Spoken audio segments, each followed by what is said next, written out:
Henga nkubwire muntu w'Imana. Imisi yose Imana ntizoburindira icamwe je kugirira neza. Satani azosuriranye ariko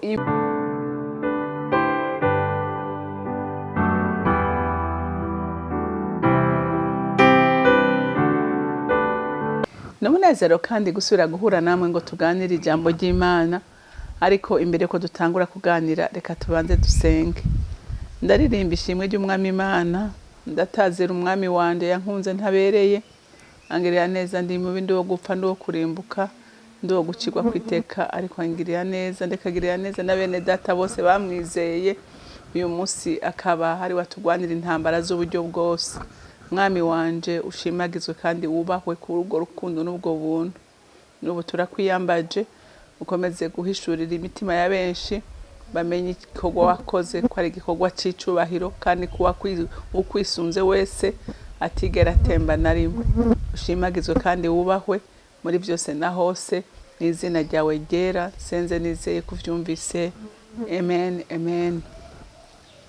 Ijambo rero Imana impaye kuganira namwe ni ijambo rivuga ngo Imana vy'ukuri niyaba iri mu ruhande rwawe, niyaba mwaravuganye, Satani naho yohaguruka nta na kimwe ashobora gukora mu buzima bwawe, kuko Imana iba ari ikigwana mu kibanza cawe. Haleluya. Rero ntugire ubwoba, haraho Satani atontoma, haraho Satani ahagurutse intambara ukagira ubwoba, ariko Imana iri mu ruhande rwawe. Iminsi yose intsinzi izokwama ari yawe. Reka dusome rero mu Bacamanza igice ca 6, turasoma kuva ku murongo wa 28 dushikane ku murongo wa 31. Abacamanza 6 dusome kuva ku murongo wa 28 dushikane ku murongo wa 31. Bukeye abantu bo mu gisagara bavyutse basanga ca gicaniro c'abayari gisanzajwe na ya nkingi ya Ashera yari yashinzwe iruhande yaco yatemaguwe, na ya mfizi yaco yatemaguwe, na ya mfizi ya kabiri yatemaguwe ku gicaniro cubatswe. Barabazanya bati ninde yakoze ibi? Bamaze kubariritsa no kubitohoza basanga ari Gideyoni mwene Yowasi yabikoze. Maze abantu bose muri ico gisagara babarira Yowasi bati sohokana umuhungu wawe apfe, kuko yasambuye igicaniro c'abayari agatembagura inkingi ya Ashera yari iruhande yaco. Yowasi ishura abamuhagurukiye bose ati mbega mugomba kugwanira abayari canke mugomba kuyitabara? Ugomba kuyigwanira nibamwice hakiri kare, asangwa ari Imana niyigwanire, kuko basambuye igicaniro cayo. Amen. Gideyoni amaze gusambura igicaniro c'abayari agatemagura inkingi ya Ashera akica n'imfizi ya se, abantu ngo barabyutse mu gitondo baratangara barumigwa, baravuga ati ibi bintu vyagenze gute? Ninde yubahutse gusambura inkingi y'Imana yacu no gutemagura iyo nkingi ya Ashera? Batangura kugira amatohoza. Urumva Gideyoni murumva ko yari yajanye n'abantu 10 mu bantu biwe. Urumva hateza kubonekamwo indyarya zamaziriho, twarabonye ko hari indyarya zinezerwa no kuvuga ibintu byose. Barabivuga bati ni Gideyoni yarayabikoze, ngo abantu barashangashigwa. Urumva ko Satani yateza kubabara, kuko cari igicaniro ca Satani. Baravuga ati umviriza, nta rundi rubanza Gideyoni akwiye gucibwa, musohokane. Ngo babwira se wase ati zana uyo muhungu wawe, nta rundi nukumwica, nta kindi gihana kwiriye. Haleluya. Ariko nkunda Imana. Haleluya. Itubereye maso, itugwanira intambara. se ngo aravuga tumva ati ahubwo umuntu ashaka kugwanirira Imana, umuntu ashaka kugwanirira Imana naba ari we yicwa. Ati bayari by'ukuri niyaba ari Imana uyu munsi niyigaragaze niyerekane, niyiyerekane yigwanire, atari ko mwebwe nimubwirizwa kuyigwanira. Henga nkubwire muntu w'Imana, iminsi yose Imana ntizoburindira icamwe je kukugirira neza. Satani azosuriranye ariko Imana ije kugutabara izokora akantu gatoyi cyane. Se wa Gideyoni murumva ko yari mu bakuru ngira babahereza izimana zabo, ariko Imana ikimushiramwo umutima ukudefanda umwana wiwe. Aravuga ati no ntiyicwa Gideyoni niyaba by'ukuri Imana dusenga ariyo Mana iraza kwigwanira, ntikeneye ko umuntu ayigwanirira. Rero nawe nagira ndakubwire muntu w'Imana,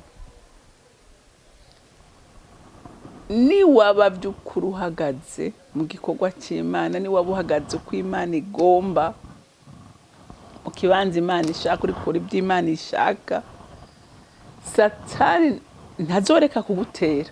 Ivyo vyo ubimenye ko na Yesu ubwiwe yarabitubwiye ati sindi bubahene ngo ndababwire ngo mugiye kuronka amahoro, mugiye kuronka umutekano impande zose. Ateka tamagogwa aracahara, amakuba aracahara, umwasa aracabatera, byago biracabazako, atari ku muhumure naranesheje urupfu na kuzimu.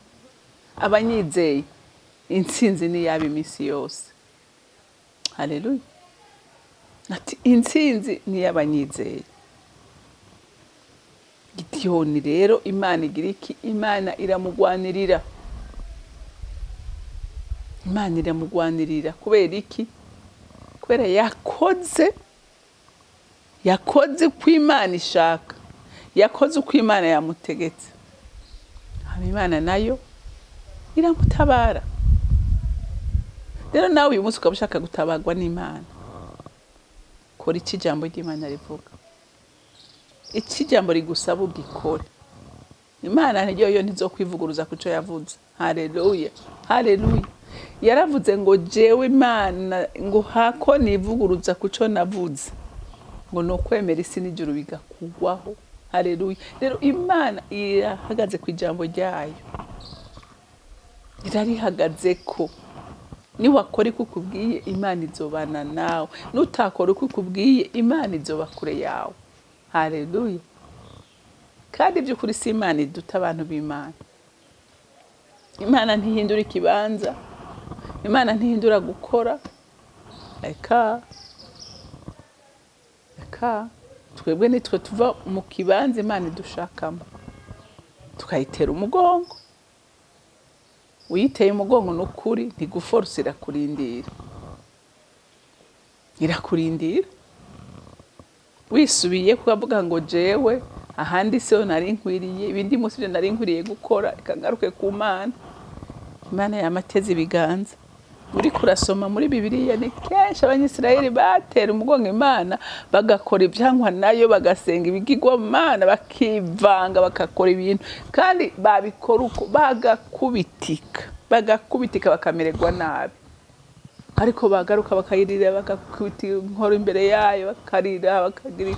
Imana yaragaruka kababwira ngo naho muri ba munyamujijya neno murabasambanye, kuko abasambanyi ntimuvuge ngo ubusambanye mu mwuka, musenga ibigirwa Mana mukamvako, ati ko mugarutse nanjye reka ndabagarukire. Haleluya. Imana rero nta nari mwitera umugongo abana bayo. Uyigarutse ko wese nayo iramugaruka ikamugirira neza. Sa aramugwanira. Mwebwe muje kugwanirira Imana ngo bashavuye vuga ati ntibishoboka, nta kindi gihe nakwiye Gideyoni, musohokane muzane tumwice. Satani ni kenshi adusaba, ariko Imana igakinga. uye umuntu wese bomuha umwanya ngo avuge, ndazi ko ufise intahe irenga imwe, uvuga aho wabonye Imana iseruka ikagutabara mu buryo butangaje. Satani yahagurutse azi ko yakuronse. Satani yaranezerewe avuga ati noneho Gideon ibyo yarayakoze ndamuronsa akaryo. Abantu bose barahagurutse, abantu bose barashabuye, ariko Imana gasukamuki uburakari kabumara. Haleluya. Kubw'ijambo rimwe gusa, Imana niyigwanire. Rero umuntu w'Imana nagira ndagutera intege nkubwira ngo Satani naho yobyura imigunza kazi wamurenga yashinitse agira kumire, wewe hagarara neza gusa. Haleluya. Uhagarare mu kibanza cyo, uhanga amaso Imana n'umutabazi wacu. Haleluya. Yaravuze ngo ntazotureka twenyine, ntazoturekera mu magugwa, ntazoturekera mu marushu, ariko ngo azobana natwe mu bitugwanya, mu bitugerageza byose. Imana iri kumwe n'abahe. Haleluya. Rero ndagutera intege muntu w'Imana, ntuve mu kibanza, ntuvaho Imana mu kibanza Imana muhuriramo mukaganiriramo, ntukivemo, kuko ugiye inyuma bizokugorerayo, kuko Satani ashobora kuhakwibira. Ega hariho n'abantu bakubwira ngo jewe nzihana, nzoba ndihana, reka mbanze ngisi, reka mbanze ndyohegwe. Ejo hawe ntahuze, ejo hawe ntahuze. Ariko n'uyu munsi nyene, n'uyu munsi nyene udeside kuvayo. Imana yoyo yiteguye iminsi yose kukugwanira intambara z'uburyo bwose. Imana rero yo mwijuru ibampera umugisha. Turahiriwe ko tugufise ku mutabazi, turahiriwe ko tugufise ku mwungere, kuko wewe utugwanira intambara za buri munsi, kandi ukadutegurira n'ameza imbere y'abansi bacu. Satani yarazi ko Gideon amurangije, ariko ntiyamenya ko Imana yamaze gutegura ubutabazi ku mwana wayo. N'ubu Mwami Imana ndasenga sabira bene data bose bariko barumvira ijambo, kugira ngo uwo Satani yarahagurukiye wese ahabwe ubutabazi bwawe Mwami, kandi ahumurizwe nawe muri byose. Data ndagushimiye kandi ndakuninahaje, icyubahiro cyose kibi cyawe, mu izina ryawe gera Yesu Kristo umwami wanje, senze nizeye kuvyumvise. Amen, amen. Mwarahezagiwe, mugira umunsi mwiza.